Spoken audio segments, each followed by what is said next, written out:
SS Rajamouli, Shankar Shanmugam ఇద్దరే. వీరికి హీరోల స్టార్డమ్ అక్కర్లేదు. నిజానికి వీరి సినిమాల్లో వీరే హీరోలు.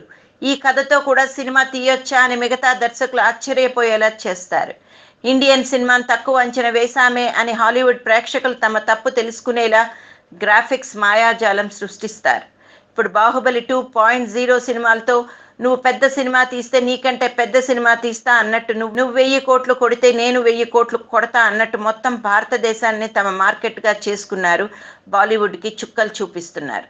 కానీ ఈ పోటీలో ఒకరి మీద ఒకరు ఈర్ష్య ద్వేషం అయితే పెంచుకోలేదు కదా. నెంబర్ 1 స్థానం గురించి అవసరానికి మించి ఆలోచించట్లేదు కదా. సోషల్ మీడియాలో తాజా పరిణామాలు చూస్తుంటే ఇద్దరి మధ్య పోటీ దాటి చిన్నపాటి శత్రుత్వం మొదలైందనే చెప్పాలి. ఏం జరుగుతుందో చెప్పాలా? ట్విట్టర్లో ఇద్దరు దర్శకులు యాక్టివ్గానే ఉంటారు. అయితే రాజమౌళి ఫాలోయింగ్ ఎక్కువ అనుకోండి, అది వేరే విషయం. ఇప్పుడు మీరు రాజమౌళి కన్నా శంకర్ గొప్ప అని ఇద్దరి ట్యాగ్ చేసి ట్వీట్ చేశారనుకోండి, మిమ్మల్ని రాజమౌళి బ్లాక్ చేస్తారు. అదే శంకర్ కన్నా రాజమౌళి గొప్ప అని ఇద్దరిని ట్యాగ్ చేసి ట్వీట్ చేశారనుకోండి, మిమ్మల్ని శంకర్ బ్లాక్ చేస్తారు. ఇప్పుడు ట్విట్టర్ యూజర్లతో ఇదే జరుగుతోంది. దీన్ని బట్టి అర్థం అయిపోవట్లేదా? ఇద్దరి మధ్య పోటీ వాతావరణం కాస్త యుద్ధ వాతావరణంలా మారిందని.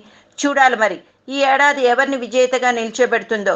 బాహుబలిపై చేయి సాధిస్తాడో లేక చిట్టి తన సత్తా చూపిస్తాడో చూడాలి అని ఇండస్ట్రీ వర్గంలో ఒక వార్త హల్చల్ చేస్తోంది.